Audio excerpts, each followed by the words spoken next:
UKలో 1 year masters. No IELTS required up to 5 years visa. High visa success rate. మీరు ఎప్పుడు dubbing theatres కి వెళ్ళేవారు కాదా చిన్నప్పటి నుంచి? చాలా మా చైల్డ్హుడ్ అంతా డబ్బింగ్ థియేటర్స్ చూసే పెరిగాం మేము. అప్పుడు మీకు చాలా ఈజీ కదా. డబ్బింగ్ కూడా చెప్పాను నేను. అయ్యా డబ్బింగ్ కూడా చెప్పారు. మీరు ఒక పోడియంలో, నాన్న ఒక పోడియంలో ఒక మూవీకి డబ్బింగ్ చెప్పారు. ఏ మూవీ అది? అది ఆయుధ అని కన్నడ మూవీ. సో అది తెలుగు డబ్బింగ్ కి అప్పట్లో వసంత్ కుమార్ గారని ఒక ఆయన ఉండేవారు డబ్బింగ్ కి. ఆయనే ఫస్ట్ ఇది. And that was my first income. నాకు 5,000 రూపీస్ పే చేశారు ఆ డబ్బింగ్ కి. Super. So it is like నేను డాడీ కాంబినేషన్ సీన్ ఉండింది. That is very memorable thing. అప్పుడు నాకు ఎవరు నేర్పించలే. సో నా టైమింగ్ కోసం కింద డబ్బింగ్ థియేటర్ లో మనకి రోల్ అవుతూ ఉంటుంది కదా. సో ఆ టైంలో నేనే అనుకున్నాను, ఓకే కింద మనం ఇక్కడ 2-3 వచ్చే టైంకి ఈ డైలాగ్ స్టార్ట్ చేయాలి అని నేను చెప్పుకొని ఐ అనలైజ్డ్ ఇట్ అండ్ చెప్పాను అనమాట. సో అప్పట్లో ఒకటేమో చాలా పెద్ద డైలాగ్, అది సింగిల్ టేక్ లో చెప్పాను అనమాట. సో ఇట్ ఈస్ లైక్ అలవాటు ఉంది, maybe it's in the blood. అంటే ఫస్ట్ మీరు డబ్బింగ్ చెప్పింది అప్పుడే, ఫస్ట్ ఇన్కమ్ మీది వచ్చింది కూడా అప్పుడే, అదే 5,000 ఫస్ట్ ఇన్కమ్. అప్పట్లో ఎన్ని ఇయర్స్ ఉంటుంది మీకు అప్పుడు? అప్పుడు నాకు I was in my 5th grade అనుకుంటాను, 5th standard అనుకుంటా. అప్పట్లోనే 5,000 సంపాదించారు. ఏం చేశారు ఆ మనీ మీరు? గుర్తులేదు, ఏదో షాపింగ్ చేస్తుంటాను బట్టలో ఏదో. అవునా? లేదంటే మమ్మీ ఏమైనా వేసిందో బ్యాంక్ లో, గుర్తులేదు. ఓకే, ఇంటికి వెళ్ళాక మర్చిపోకుండా కాల్ చేయండి, అడుగుతాను ఆ 5,000 ఏమైంది. మీ మమ్మీ నన్ను తిట్టుకుంటారు, నీకు ఇప్పుడు 5,000 ఎవరు గుర్తు చేశారు అని చెప్పి. సో ఇప్పుడు అంటే లైక్ డబ్బింగ్ గురించి ఆల్రెడీ మనం అనుకున్నాం కాబట్టి ఇక్కడ ఒక చిన్న విషయం అడుగుతాను మిమ్మల్ని. ఇండస్ట్రీలో చూస్తే ఎన్టీఆర్ గారు, గుమ్మడి గారు, వీళ్ళవి ఒక కంచు కంటాలు. సో వీళ్ళ తర్వాత ఈ పరంపరలో మీ తాతగారు శర్మ గారు, అండ్ శర్మ గారు తర్వాత వీళ్ళందరూ కూడా ఒక సాయి కుమార్ గారు కానివ్వండి, మన రవిశంకర్ గారు కానివ్వండి, అయ్యప్ప గారు కానివ్వండి, ముగ్గురివి కూడా అసలు మామూలు వాయిస్లు కాదు. వీళ్ళకి అసలు డబ్బింగ్ ఆర్టిస్టులు అవసరం లేదు కదా, వీళ్ళే బోల్డ్ మందికి డబ్బింగ్ చెప్పారు. సో ఇలాంటి ఫ్యామిలీలో పుట్టిన మీకు ఆది గారికి అసలు ఎలాంటి వాయిస్ ఉండింది? ఎందుకంటే ఆది గారిని మేము చూస్తే ఆయన మూవీస్కి ఆయన డబ్బింగ్ చెప్పుకుంటున్నారు, కాకపోతే ఏంటంటే ఒక లవర్ బాయ్గా ఆయన చెప్తున్నారు. బట్ వేరే వాళ్ళకి ఎవరికి నాకు తెలిసినంత వరకు డబ్బింగ్ చెప్పలేదు. బట్ ఎలా ఉంటాయి మీ వాయిస్లు ఇంట్లో? మీరు కూడా కంచు కంటాలి అనుకోవచ్చా వాళ్ళలాగే? అంటే డెఫినెట్ గా వాళ్ళంత బేస్ అది లేదు. అండ్ బట్ ఆదిది కూడా అండి, తను స్టార్ట్ చేసినప్పుడు కెరియర్ లో బాగా యంగ్. ఇప్పుడు డాడీది కానీ మా బాబాయ్ది కానీ ఇప్పుడు వాయిస్ అందరికి తెలుసు, కానీ వాళ్ళది కూడా anybody's voice it changes with age.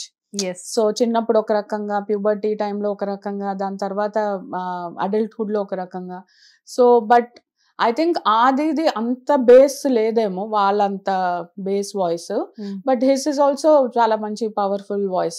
Okay, and what about you? Me voice ఎలా ఉంటుంది? అంటే ఇంట్లో మీరు వింటున్నారు కాబట్టి మీరే చెప్పాలి. నో అంటే నేను వింటున్నాను, నాకు తెలుస్తుంది. కాకపోతే నాన్న ఎప్పుడు మీ వాయిస్ ని లైక్, అంటే ఇంట్లో జనరల్ గా నాన్నల దగ్గర కూతుళ్ళు అరవడాలు ఇలాంటివి బాగా ఉంటాయి. ఇలాంటివి జరిగేటప్పుడు ఎప్పుడైనా నాన్న మీకు చెప్పారా, నువ్వు కూడా డబ్బింగ్ చెప్పు, డబ్బింగ్ ట్రై చెయ్యి, నీ వాయిస్ ఇలా ఉంది అలా ఉంది అని ఎప్పుడైనా సజెషన్స్ ఇచ్చారా? డబ్బింగ్ చెప్పమని కాదు కానీ, బట్ కోపంలో అరవడం ఇట్స్ ఆల్ కామన్. బట్ ఎప్పుడు డబ్బింగ్ చెప్పాలి అన్నది లేదు. బట్ మీకు ఇంట్రెస్ట్ ఉందా డబ్బింగ్ చెప్పడం? నిజంగా లేదండి, నిజంగా. సో ఇట్ ఈస్ ఆల్మోస్ట్ ఎప్పుడు నేను ఎప్పుడు కొంచెం స్టూడియస్ గా చదువు మీదే ఉండేది ధ్యాస. బట్ మీకు డబ్బింగ్ చెప్పడం ఇంట్రెస్ట్ ఉన్నా లేకపోయినా సాయి కుమార్ గారి డాటర్ నోటి వెంట ఒక మంచి డైలాగ్ వినాలి. డైలాగ్ కోసం డైలాగ్ కోసమా అంటే మేబీ డైలాగ్స్ డాడీ డైలాగ్స్ ఏనా? మీ ఇష్టం, మీకు ఏ డైలాగ్ కంఫర్టబుల్ అయితే మీరు ఆ డైలాగ్ చెప్పొచ్చు. కాకపోతే ఏంటంటే మీ వాయిస్ లో ఉన్న బేస్ మేము తెలుసుకోవాలి. వాయిస్ లో బేసా? డాడీదే చెప్తాను, చెప్పండి. కనిపించే 3 సింహాలు నీతికి, న్యాయానికి, ధర్మానికి ప్రతిరూపాలైతే కనిపించని ఆ 4వ సింహమేరా ఈ పోలీస్. డాడీని తలుచుకోగానే గుర్తొచ్చే ఫస్ట్ డైలాగ్. సో అంటే నేను ఈ డైలాగ్ జనరల్ గా సాయి కుమార్ గారు అంటే ఇప్పుడు చాలా మంది ఆర్టిస్టులు, ఇప్పుడు డబ్బింగ్ ఆర్టిస్టులు ఎంత మంది ఉన్నా గానీ సాయి కుమార్ గారికి ఉన్న రికగ్నైజేషన్ ఒక లెవెల్, వేరే లెవెల్ అది. ఎందుకంటే ఎవరైనా కానీ డబ్బింగ్ అనగానే ఫస్ట్ ఇదే డైలాగ్ చెప్తారు. సో డబ్బింగ్ ఎప్పుడైనా when it comes to dialogue delivery గానీ ఎప్పుడు నాన్నది ఒక చాప్టర్ కింద నేర్చుకుంటారు చాలా మంది. నేను ముక్కా అవినాష్ అని చెప్పేసి జబర్దస్త్ ఆర్టిస్ట్ ఉంటారు. తను యాక్చువల్ గా డబ్బింగ్ అంటే తను ఏదైనా డైలాగ్ చెప్పాలి అంటే ఇదే డైలాగ్. అవును, సాయి కుమార్ గారిది అసలు భలే చెప్తాడు తను. అంటే సేమ్ యాజ్ టీజ్ గా ఎంత ప్రాక్టీస్ చేయాలో అనిపిస్తూ ఉంటది. అదొకటి. సినిమాలో కామెడీకి కూడా చాలా మంది పోలీస్ ఆఫీసర్స్ ఇప్పుడు చాలా మంది చెప్తూ ఉంటారు పోలీస్ పోలీస్ అని చెప్పేసి చాలా బాగుంటుంది. ఎప్పుడైనా సాయి కుమార్ గారు ఇలాంటివి చూసినప్పుడు ఎలా ఫీల్ అవుతారు? అంటే డాడీది ఇప్పటికీ ఎప్పుడు నాకు ఒక డౌట్ ఏంటంటే అంతలా ఎలా గుర్తు పెట్టుకుంటాం అంటాను. ఇప్పుడు ఒక డైలాగ్ ఉంది అనుకోండి, 1 పేజ్ కూడా 1 టేక్ లో చెప్పేస్తారు ఆయన. He is very good with his memory. So అది ఒక్కటే చాలా ఆశ్చర్యంగా ఉంటుంది. బట్ కొంతవరకు నాకు వచ్చింది ఆ మెమరీ, కొంచెం మిర్రర్ మెమరీ టైప్ లో. సో ఇప్పుడు నేను కూడా when it comes to my scripts or anything, ఇప్పుడు చాలా బ్రాండ్స్ చేస్తున్నాను, సో నేను మెమరైజ్ చేసేస్తున్నాను. బట్ మా డాడీది ఇంకో లెవెల్ అనమాట. అవునా? Okay. So he's very good అనమాట ఆ విషయంలో, ద మెమరీ పవర్ ఇవన్నీ. సో అప్పుడే నాకు అనిపిస్తుంది. అండ్ ఆ energy and to keep up that energy for this age. So ఆయనకి age is just a number అంతే. ఈస్ అ ట్రూ ఎగ్జాంపుల్ దానికోసం. నేను బిగినింగ్ చెప్పాను ఆయనకి 60 అంటే నేనే కామెంట్ చేశాను కింద అని, సార్ మీకు 60 సార్ అని చెప్పేసి. అస్సలు అంటే age is just a number అనేది మీ ఫ్యామిలీ వాళ్ళకి డెఫినెట్ గా అది suitable. Not about Sai Kumar గారు, ఈవెన్ మీ బ్రదర్ కైనా కానివ్వండి, అది డెఫినెట్ గా ఇట్ విల్ అప్లికబుల్. అండ్ అంటే అంత మెమరీ పవర్ ఉండడానికి కారణం సాయి కుమార్ గారు మంచి ఎడ్యుకేషన్ అయింది. కానీ ఒక ఫ్యామిలీలో ఆ రకంగా అంటే లైక్ శర్మ గారు ఎంత ఫేమస్ అయినప్పటికీ కూడా ఇన్కమ్ వైజ్ గా ఆయనది కొంచెం తక్కువే అనుకోవచ్చు. మంచి డబ్బింగ్ ఆర్టిస్ట్, ఆయన మంచి ఆర్టిస్ట్.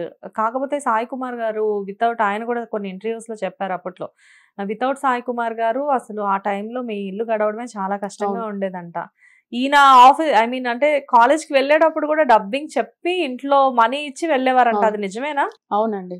ఒక ఫేజ్ లో కొంచెం అలా అయిందని డాడీ చెప్పడం, మాకు తన చైల్డ్హుడ్ మెమరీస్ అన్ని షేర్ చేసుకున్నప్పుడు హీ టోల్డ్ మీ. ఇప్పుడు అందరికి కూర్చోబెట్టి మా కజిన్స్ అంతా ఉన్నప్పుడు ఒక చిన్న ఇన్సిడెంట్ ఆయన చిన్నప్పుడు జరిగింది కానీ ఏదైనా చెప్తూ ఉంటారు. సో మేము ఎక్కడ అది we take it as motivation గా తీసుకొని to work hard.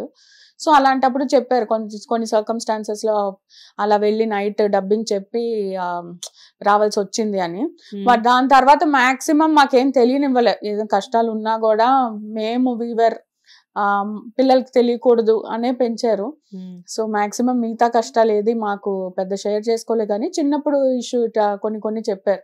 So how fortunate, మేమెంత అదృష్టవంతులం వాళ్ళ చైల్డ్హుడ్ కి పోలిస్తే అని. ఇప్పుడు నేను మా పిల్లలకి అదే చెప్తాను, మా చిన్నప్పుడు ఇంత లేదు, మీకున్నంత ఫెసిలిటీస్. డెఫినెట్ గా అప్పుడు పేరెంట్స్ మనకి వాల్యూస్ తెలిసేలా పెంచారు. బట్ మనకి ఇప్పుడు అది చేత కావట్లేదు. మనం ఏంటంటే వీళ్ళకి మాక్సిమం కంఫర్టబుల్స్ ఇవ్వాలి, వీళ్ళని చాలా లగ్జరియస్ గా పెంచాలి అనేది మన చిన్నప్పుడు కొత్త బట్టలు అంటే ఒక పండక్కి లేదా అంటే బర్త్డేస్ కి ఇలాంటి వాటికి.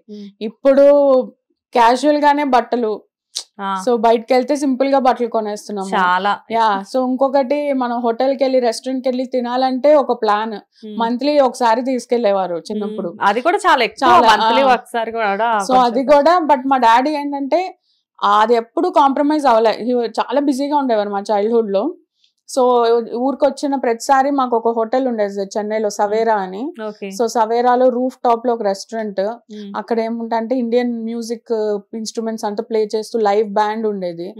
సో అక్కడికి వెళ్ళడం, సో అది గుర్తుంటుంది నాకు. So monthly once or maximum ఇంకేదన్నా ఆ మంత్ లో బర్త్డేస్ ఉంటే వెళ్తాం. ఇప్పుడు స్విగ్గీలు వచ్చేసాయి, ఈటరీస్ వచ్చేసాయి. సో అలాగా ఎవ్రీ జనరేషన్ మనం చెప్పుకుంటూ వస్తాం కాబట్టి డాడీ చైల్డ్హుడ్ అని మాకు చెప్పేవారు.